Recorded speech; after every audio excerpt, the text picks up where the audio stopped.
Assalamualaikum dan salam sejahtera. Sebelum kita masuk ke cerita network, saya nak tambah sedikit cerita mengenai computing power. Pada video yang lepas, saya ada cerita macam mana computing power ni boleh mengubah masa, boleh create masa. Maksudnya manusia boleh control masa. Of course kita tak boleh control masa yang lepas, tapi kita ada ability untuk pergi masa hadapan. Dalam video lepas juga saya ada cerita pada tahun 60-an, superkomputer kita around 10,000 flops. Contohlah, katakan saya buat satu kerja yang di dunia nyata sekarang.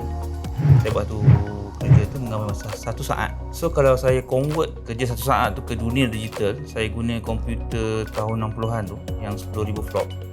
Maksudnya saya boleh convert 2 jam 47 minit punya workload dalam 1 saat dalam dunia digital. So maksudnya saya boleh jimat banyak masa kan. Apa akan jadi kalau kita tengok yang sekarang? Kita tengok komputer sekarang. Contoh saya ambil PlayStation 4 lah. PlayStation 4 ni dia punya flops. Yang PlayStation 4 yang basic bukan Pro, dia 1.84 teraflops. So kalau saya ubah yang 1 saat yang di dunia nyata tu, saya masukkan dalam PlayStation 4, dia tak boleh calculate jam-jam lah. So kita kena calculate. Saya calculate, dia akan jadi tahun. Kalau saya kira secara kasar, 58,338 tahun punya masa tu akan dibuat dalam 1 saat dalam PlayStation 4. Bayangkanlah, kalau kita tengok komputer yang saya cakap Summit tu yang ada 200 petaflop, dia akan equivalent to 6,341,154,090 tahun.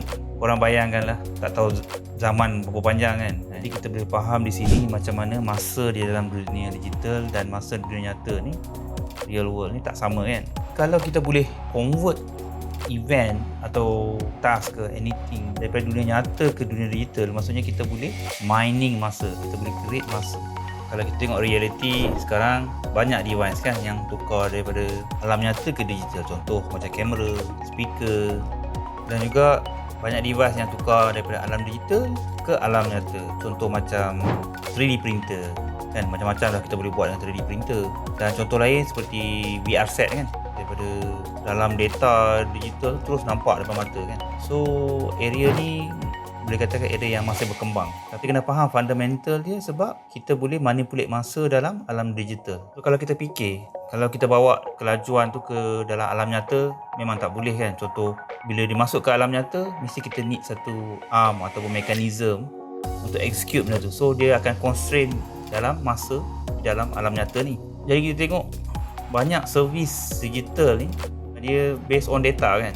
Kalau kita tengok, semuanya adalah proses maklumat. Bagaimana maklumat tu dimasukkan, diproses dan dikeluarkan. Kalau kita tengok dalam satu contoh, kamera lah kan. Kita tengok kamera, dia tunjuk kat muka kita, terus nampak petak kan. Sekarang dia boleh detect face. Ini adalah contoh di mana data tu diproses dalam masa yang cepat. Sebelum mata kita sedar perubahan tu, dia dah detect. Maksudnya antara frame-frame, selalunya dalam kamera ni dia orang kata FPS, frame per second. Maksudnya prosesnya berlaku antara satu gambar ke satu gambar. Sebelum mata kita detect next gambar, antara masa yang pendek tu dia boleh calculate muka kita, cari muka kita dan tunjuk petak.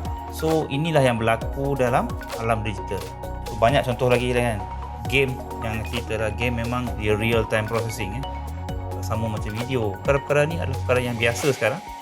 Semuanya disebabkan oleh processing power ni. Point sekarang adalah bagaimana dengan otak kita kan. Kalau kita tengok sama kan, otak pun kita manusia sebenarnya detect kita punya keliling. Kita nampak, kita dengar, kita bau, kita sentuh, kita detect sekeliling kita, alam kita. Walaupun ada wujud alam nyata, semuanya melalui maklumat. Maksudnya kita punya deria, sensor kita, tangan kita, mata kita, hidung kita, telinga kita, convert information daripada luar dan masuk ke dalam otak kita. So otak kita adalah satu processor yang powerful kan. Saya rasa semua orang tahu perkara ni, memang dah satu fact lah kan. So saya nak tanya, berapakah flops otak kita sebenarnya? Otak manusia ni berapa flop dia? Kalau kita research kan dekat Google pun, dia ada banyak research paper, dah lama banyak orang buat research ni. Dia orang cuba tukarkan keupayaan otak kita kepada flops.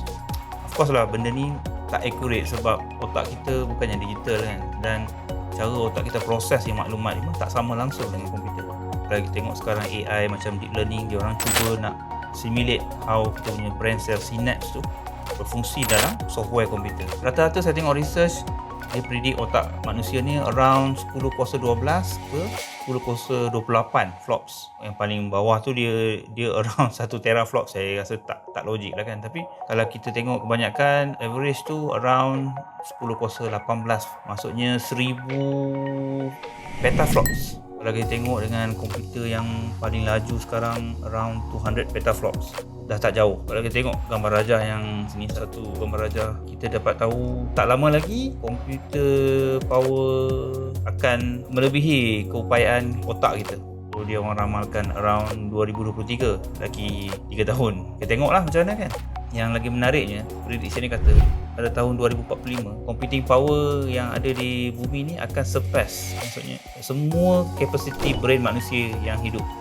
Maksudnya computing power ni akan jauh lebih bijak daripada manusia. So this point, banyak research panggil this point as a singularity. Singularity ni saya akan cerita pada video-video akan datang lah. Kita akan ambil time untuk cerita. So kita sama-sama kena tunggu tahun 2045 lah, tengok apa yang berlaku kan. Satu potential yang baru kita nampak dalam computing ni adalah quantum computing. Quantum computer ni dia tak sama langsung dengan komputer-komputer yang ada sekarang.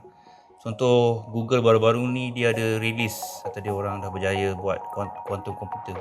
So dia punya flop pun around 200 petaflops. Permulaan pun dah 200 petaflops. So dia ada unlimited potential lah untuk grow. Mungkin dia akan jadi seperti yang diramalkan kan, boleh bawa ke singularity kan.